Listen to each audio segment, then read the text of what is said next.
Fala, seguidores do Inviste Memória. Se você é o tipo de pessoa que fica horas rolando o feed das redes sociais, eu tenho uma coisa para te dizer. Esse bate-papo vai te incomodar tanto, porque ele tem umas camadas que me fizeram reverberar tantos temas durante a sessão e pós-sessão.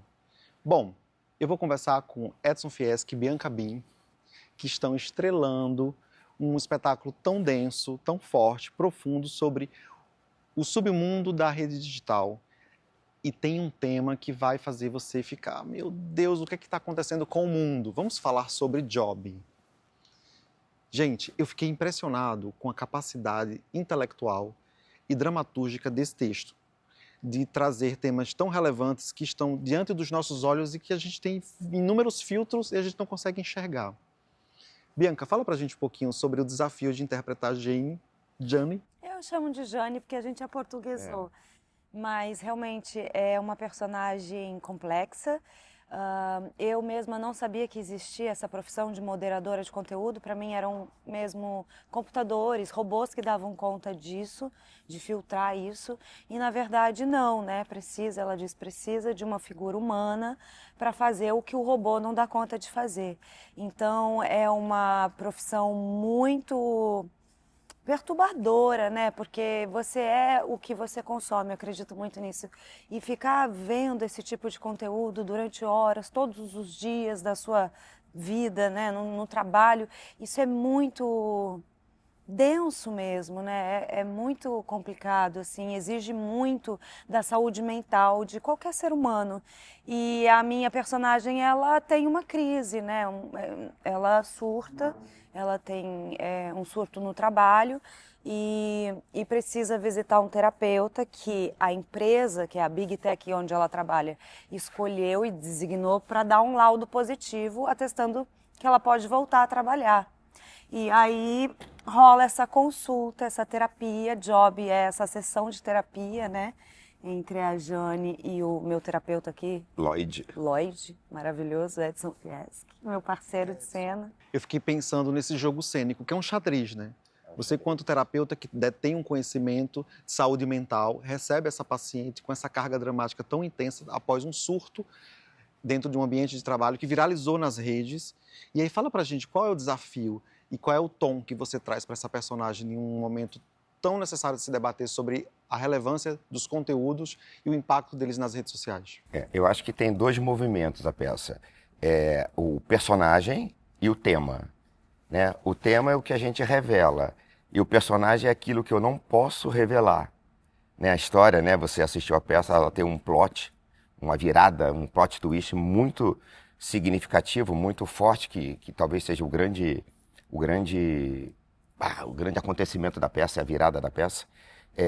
Mas eu acho que o personagem, enquanto terapeuta, ele tem que ir devagarzinho, né, se aproximando da cliente, da paciente, de uma maneira profissional.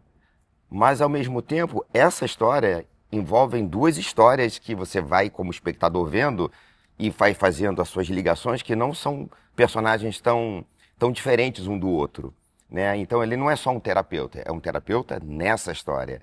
Então, assim, eu como ator, eu tive que pensar em duas coisas. Na função terapêutica, de como se trata um cliente, um paciente, e como esse personagem, que eu preciso esconder ele um pouco, preciso ir revelando ele aos poucos, como ele se comporta na peça para ela, entendeu? É um joguinho um jogo de xadrez mesmo a peça, assim, né? Eu vou tirando dela coisas, ela vai tirando de mim algumas informações e nisso a gente vai fazendo um role play, uma troca de uma hora você vê que ela tá me arguindo e eu tô arguindo ela, a gente vai invertendo papéis, né? Até cenicamente há uma troca, uma hora de posição, né? Não é uma terapia comum, senão não viraria uma peça, né? É um momento específico de uma terapia. Existe um embate cênico muito forte e quanto arco dramático, eu queria transcender a história da dramaturgia de teatro para a vida. De alguma maneira mudou a percepção e a maneira como vocês se relacionam com as redes sociais a partir dessa experiência, porque tem todo um mergulho durante todo o processo de criação da peça. A minha, assim, me faz sempre repensar cada vez mais a minha relação com a tecnologia, né? A gente está inserido, assim, submersos por isso, né? É a nossa casa, minha personagem fala isso. Tá todo mundo com celular hoje, tá todo mundo dependente da tecnologia. Eu mesma não ando na minha cidade, que é interior de São Paulo, em Indaiatuba, sem o Waze, sem o mapa, entendeu? A gente vai ficando cada vez mais Nem consegue mais refém. memorizar o caminho, né? É. Não se olha mais os caminhos que estão se andando. É tudo. E eu procuro também dosar isso, porque tem vezes que eu me perco também nessa passagem do feed, sabe, na rede social. E isso é pulsão de morte para mim. Isso não me traz uma sensação de leveza, de prazer, de bem-estar. Pelo contrário, me traz mais ansiedade, me traz mais frustração, depressão. Produz uma Então, dopamina, né? Que é desnecessária. não é saudável, não é saudável mesmo. A gente tem que repensar, de fato, o nosso uso. E a gente vai vivendo em bolhas dentro de algoritmos, porque à medida que a gente vai pesquisando, algumas palavras-chave vão sendo adicionadas nesse sistema, nesse algoritmo, e a gente vai criando essas bolhas. E quando a gente tem a oportunidade de sentar numa sala de teatro e assistir um espetáculo com um tema tão relevante, tão profundo, e a gente começa a perceber e descortinar um filtro da nossa face, assim, de, nossa, existe esse submundo digital? Então, eu acho que isso é a coisa mais significativa da peça. Todo mundo que, de uma maneira amadora, mexe com a internet, não tem noção que existe alguém fazendo esse trabalho que o personagem da Bianca faz. Não tem noção quantas... Eu, quando comecei a pesquisar, se você der um Google, moderador de conteúdo, faça isso. Você vai ver a relação, você vai ver problemas acontecendo, declarações, gente surtando. Tem um prédio em Barcelona, um prédio da Meta, que tem um andar, que ele é todo só para isso. Só que a pessoa trabalha 2 horas, descansa 4 para poder sobreviver. Vai jogar ping-pong, tem um sistema todo de tentar respirar. Porque a função da pessoa é só deletar aquilo que não presta.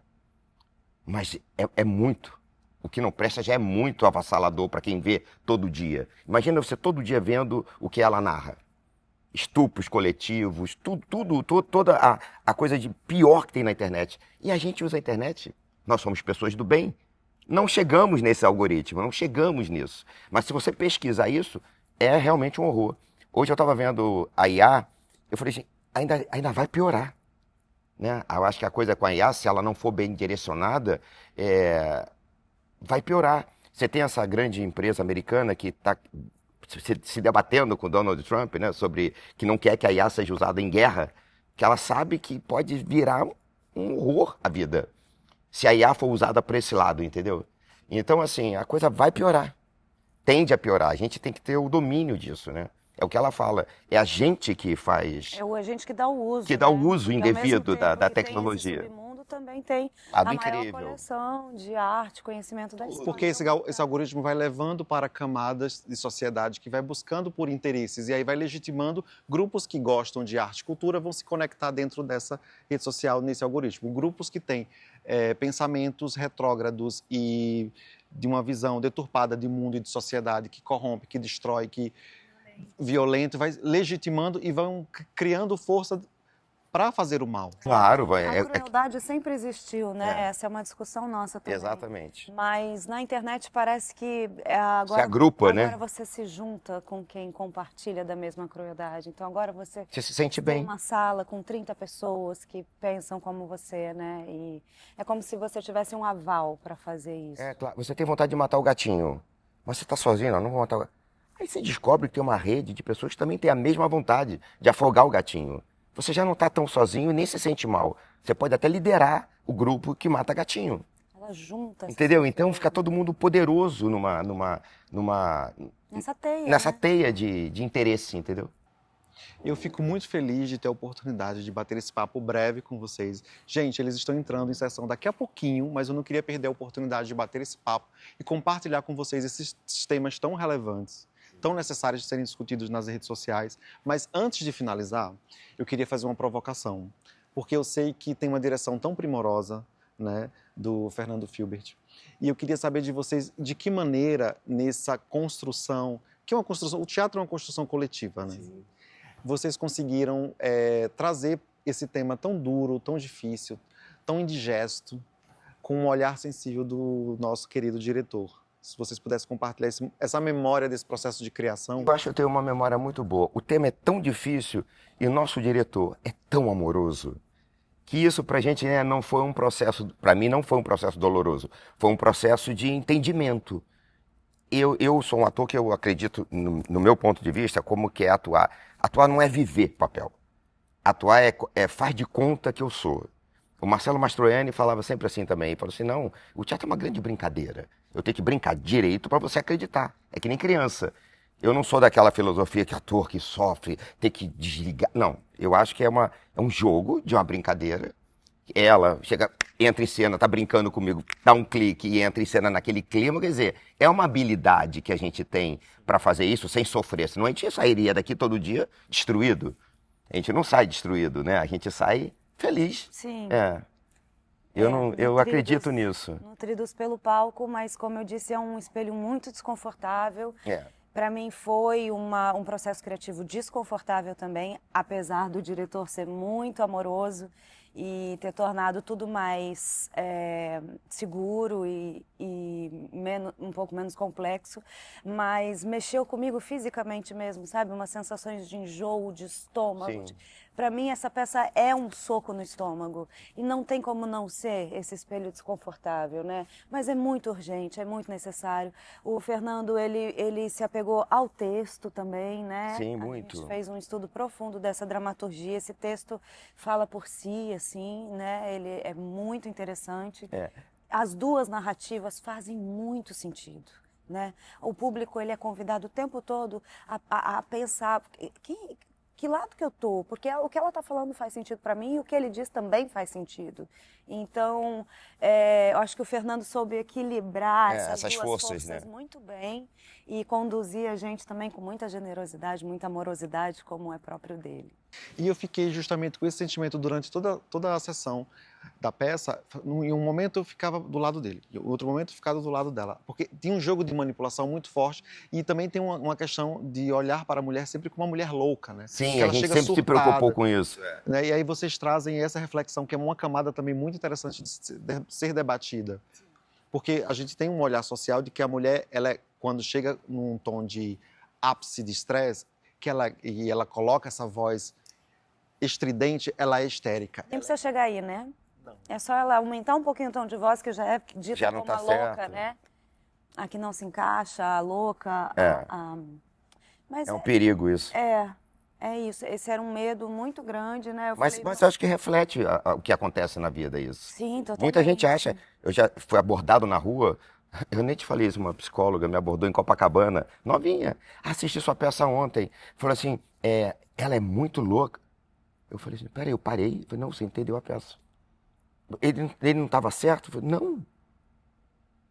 Não era história inventada? Não.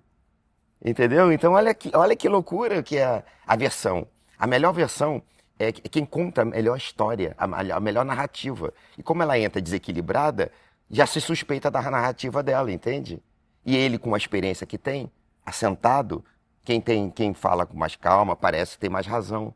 Então, não necessariamente. E essa é uma provocação muito interessante que vocês trazem com muita riqueza, e eu acho que era importante a gente ressaltar esse ponto também. Já chegando na reta final, eu quero saber sobre os novos projetos.